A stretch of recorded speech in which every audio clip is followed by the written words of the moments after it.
Hello friends, my name is Kajal और आप सभी का स्वागत है मेरे चैनल पर।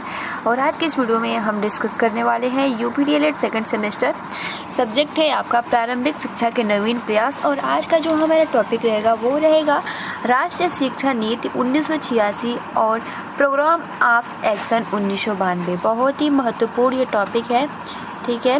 राष्ट्रीय शिक्षा नीति 1986 और प्रोग्राम ऑफ एक्शन जो 1992 में हुआ था। तो चलिए फ्रेंड्स, हम इस टॉपिक पे डिस्कस करते हैं। और अगर आपने प्रीवियस वीडियोस नहीं देखा है तो मैंने प्लेलिस्ट बना दिया है, आप वहाँ से जाकर देख सकते हो। तो चलिए शुरू करते हैं। तो सबसे पहले तो आपके मन में यही सवाल आ रहा होगा कि जो राष्ट्रीय शिक्षा नीति की घोषणा कब हुई थी, ठीक है। तो देखिए, तकनीकी विकास के दौर में उपलब्ध संसाधनों का अधिकतम लाभ उठाने तथा जन जन तक पहुंचाने के लिए विशेष प्रयास किए जाने चाहिए। इस लक्ष्य को प्राप्त करने का एक मार्ग जो है वो है शिक्षा। अतः भारत सरकार ने 1986, ठीक है, 1986 राष्ट्रीय नीति निर्माण करने की घोषणा की थी। तो ये प्रश्न आ सकता है कि राष्ट्रीय नीति का निर्माण कब हुआ था, इसकी घोषणा कब हुआ था। तो जनवरी 1986 में हुआ था, ठीक है, जो सन 1986 की राष्ट्रीय शिक्षा नीति के नाम से प्रसिद्ध हुआ। राष्ट्रीय शिक्षा नीति 1986 को कुल 12 खंडों में बांटा गया है।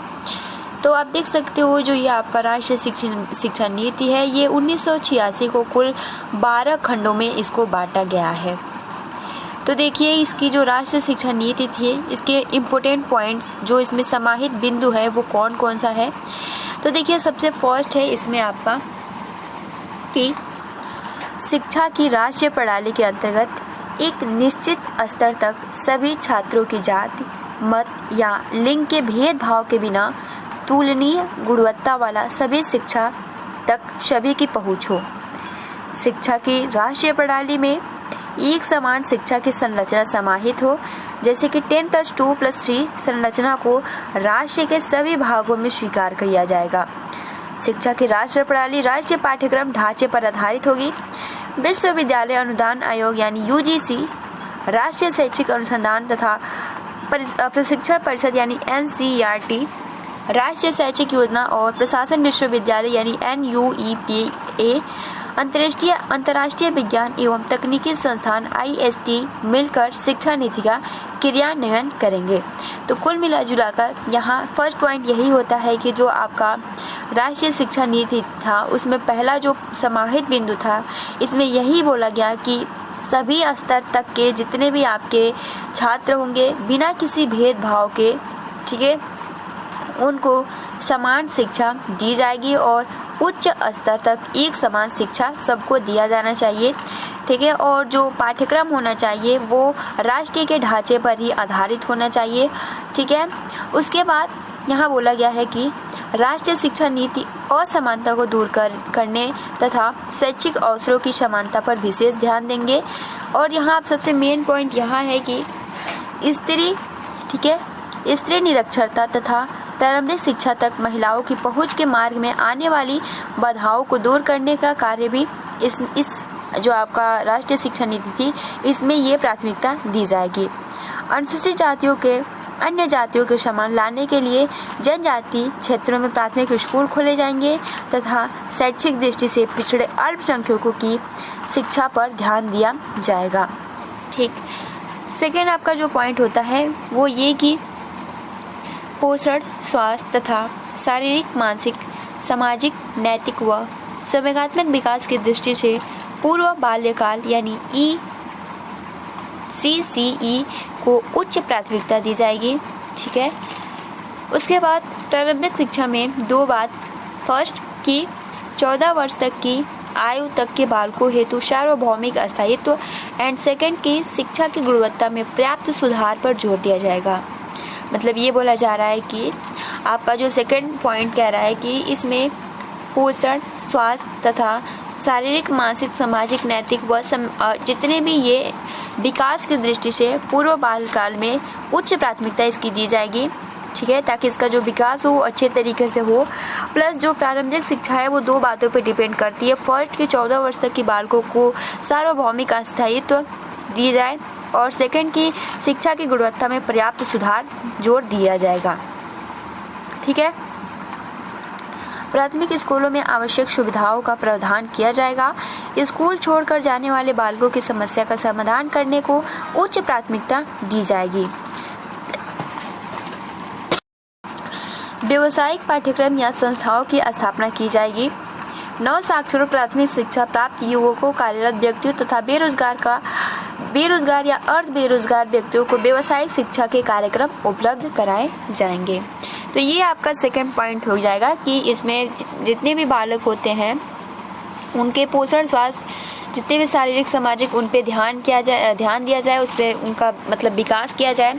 सेकेंड पॉइंट ये है कि आपकी जो प्रारंभिक शिक्षा होता है उस पर दो बातों पे डिपेंड होता है। पहला है कि जितने भी 14 वर्ष तक के बालक हैं उनको सार्वभौमिक स्थायित्व हो शिक्षा दी जाए, और सेकेंड पॉइंट ये कि शिक्षा की गुणवत्ता में पर्याप्त सुधार जोड़ दिया जाएगा। तो अगर आपको इसमें लिखना है तो आप यहाँ से, ठीक है, यहाँ तक लिखेंगे, और उसके बाद यहाँ प्रारंभिक शिक्षा दो बातों पर डिपेंड करती है यहाँ तक। ठीक, इसमें ज़्यादा कुछ लिखने की ज़रूरत नहीं है। अब देखिए थर्ड पॉइंट क्या कहता है। तो थर्ड पॉइंट ये कहता है कि तकनीकी तथा प्रबंध शिक्षा हेतु कंप्यूटर का प्रारंभिक ज्ञान तथा उपयोग का प्रशिक्षण प्रोफेशनल शिक्षा का एक अंग होना चाहिए। तो आप यहाँ देख सकती हो, यहीं से यहाँ बोला गया था कि अगर तकनीक में अगर कुछ शिक्षा देना है तो कंप्यूटर का प्लस उसको सिखाने वाला भी होना चाहिए शिक्षक। ठीक है, उसके बाद महिलाओं, आर्थिक व सामाजिक रूप से कमजोर वर्ग के विकलांगों के लिए लाभ के लिए तकनीक शिक्षा के उपयुक्त तथा अनौपचारिक कार्यक्रम बनाए जाएंगे। तो ये आपका हो गया। फिर फोर्थ पॉइंट ये कहता है कि शिक्षा के पाठ्यक्रम तथा प्रक्रियाओं को संस्कृत पाठ्य वस्तु को सुदृढ़ किया जाए और पुस्तकों की गुणवत्ता सुधारने, रचनात्मक लेखन को प्रोत्साहित करने के उपाय किए जाएंगे। ठीक है, इसमें थोड़ा पॉइंट्स बस आपको क्लियर करने के लिए। उसके बाद देखिए फिफ्थ इसमें जो पॉइंट है कि राष्ट्रीय शिक्षा नीति यानी 1986 द्वारा सुझाए गए 10 केंद्रक बिंदु राष्ट्रीय महत्व से संबंधित विषयों को पाठ्यक्रम स्तरानुकूल यथास्थान सम्मिलित किया जाए। यानी वो जो भी आपका पाठ्यक्रम होना चाहिए वो राष्ट्रीय महत्व से मतलब देश से संबंधित होना चाहिए। ठीक है, उसके बाद छठा आपका जो पॉइंट हो जाएगा वो हो जाएगा कि अध्यापकों को रचनात्मक एवं सृजनात्मक दिशा में प्रोत्साहित एवं प्रेरित करने वाले परिस्थितियों के तैयार करने के लिए सरकार व समुदाय को प्रयास करना चाहिए। संपूर्ण राष्ट्र में एक समान वेतन तथा सेवा शर्तों के प्रयास किए जाएंगे और प्राथमिक स्कूल शिक्षकों तथा अनौपचारिक व प्रौढ़ शिक्षा में कार्यरत व्यक्तियों के लिए पूर्व सेवा एवं सेवारत पाठ्यक्रम आयोजित करने के लिए जिला शिक्षा एवं प्रशिक्षण संस्थान स्थापित किए जाएंगे। ठीक है, आप देखिए सबसे मेन इम्पोर्टेंट है, यहाँ आप देख सकते हो कि राष्ट्रीय शिक्षा नीति में केंद्रक बिंदु जो है वो निम्नवत है। फर्स्ट यही हो जाता है कि भारतीय स्वतंत्रता संघर्ष, सेकंड की संवैधानिक दायित्व, थर्ड राष्ट्रीयता के पोषक तत्व, हमारी सांस्कृतिक विरासत, नर नारी समानता, पर्यावरण संरक्षण, सामाजिक प्रगति में बाधक तत्व, वैज्ञानिक दृष्टिकोण, सीमित परिवार की संकल्पना, लोकतंत्र और धर्मनिरपेक्षता। तो ये आपके राष्ट्रीय शिक्षा नीति के केंद्रक बिंदु हैं। ठीक है, जैसे कि अभी यहाँ बोला था कि 10 पॉइंट जो है वो बहुत IMP है। आप यहाँ देख सकते हो कि राष्ट्रीय शिक्षा नीति 1986 द्वारा सुझाए गए 10 केंद्रक बिंदु, तो वही यहाँ ये केंद्रक बिंदु दिया है। ठीक है, कि भारतीय स्वतंत्रता संघर्ष, संवैधानिक दायित्व, राष्ट्रीयता के पोषक तत्व, हमारी सांस्कृतिक विरासत, नर नारी समानता, पर्यावरण संरक्षण, सामाजिक प्रगति में बाधक तत्व, वैज्ञानिक दृष्टिकोण, सीमित परिवार की संकल्पना, ठीक है, लोकतंत्र, धर्म निरपेक्षता, मतलब इतने सारे देश से संबंधित जितने भी पाठ्यक्रम होने चाहिए, तो ये 10 केंद्रक बिंदु है। तो यहाँ से देखिए प्रश्न आ सकता है कि जो राष्ट्रीय शिक्षा नीति में जो 10 केंद्रक बिंदु हैं वो क्या क्या हैं। तो यही आपके 10 केंद्रक बिंदु हैं। आप चाहो तो इसका स्क्रीनशॉट भी ले सकते हो। ठीक है, ये वाला जो पॉइंट है ये इम्पोर्टेंट है। अब देखिए 7वां जो आपका पॉइंट है ये कह रहा है कि शिक्षा की योजना एवं प्रबंध प्रणाली में परिवर्तन को उच्च प्राथमिकता दी जाएगी। मतलब जो भी शिक्षा का प्लान रहेगा, योजना बनाएगा, उसकी जो प्रबंध सिस्टम रहेगा, उसके परिवर्तन को उच्च प्राथमिकता दी जाएगी। उसे देश की विकासात्मक और जनशक्ति विषयक आवश्यकताओं से जोड़ा जाएगा। ठीक है, उसके बाद शिक्षा नियोजकों प्रशासकों तथा संस्थाओं के प्रधानों के प्रशिक्षण को विशेष प्राथमिकता दी जाएगी। अब देखिए, इसको हम छोड़ते हैं। अब देखिए, आप जैसे कि मतलब मेन इम्पोर्टेंट पॉइंट्स है जिसको आप फिर से दोहरा सकते हो। तो फर्स्ट इसमें जो बोला गया है कि स्वतंत्रता प्राप्ति के पश्चात उत्पन्न नवीनी चुनौतियों तथा सामाजिक आवश्यकताओं से निपटने के लिए 1986 में, देखिए ये इम्पोर्टेंट लाइन है, ठीक है,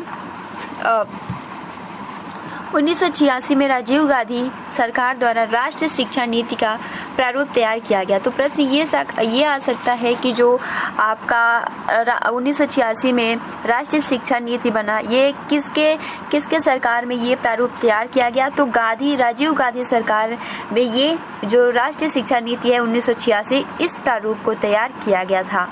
ठीक है, तो ये इम्पोर्टेंट प्रश्न बन सकता है, इसको अच्छे से नोट डाउन कर लीजिएगा। 1986 की राष्ट्रीय शिक्षा नीति के नाम से प्रसिद्ध हुआ। तो राष्ट्रीय शिक्षा नीति के प्रारूप में राष्ट्रीय शिक्षा प्रणाली का ढांचा तैयार किया गया और राष्ट्रीय शिक्षा प्रणाली का मूल मंत्र यह है कि एक निश्चित स्तर तक प्रत्येक विद्यार्थी को बिना किसी धर्म स्थान, जैसे मैंने फर्स्ट पॉइंट पे यही था कि बिना किसी भेदभाव के सभी विद्यार्थियों को शिक्षा दी जाए।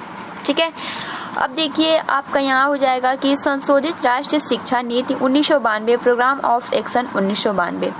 ठीक है, तो गाइस इसको हम कल चर्चा करते हैं। ठीक है, अभी आप आज के लिए इतना ही तैयार करो कि जो हमने आज का जो टॉपिक डिस्कस किया वो राष्ट्रीय शिक्षा नीति 1986। इसमें मेन इंपॉर्टेंट पॉइंट्स कुछ ज़्यादा नहीं है, आप बहुत ही आसानी से इसको याद भी कर सकते हो। ठीक है, तो आज के लिए इतना ही। हम कल के वीडियो में डिस्कस करेंगे प्रोग्राम ऑफ एक्शन। ठीक है, प्रोग्राम ऑफ एक्शन जो कि एग्जाम पॉइंट ऑफ व्यू से ये भी बहुत ही इंपॉर्टेंट है। तो गाइज आज के लिए इतना ही, मिलते हैं अगले वीडियो में। तब तक के लिए आप अपना अच्छे से प्रिपरेशन करते रहिए। ठीक है, thanks for watching, take care and best of luck.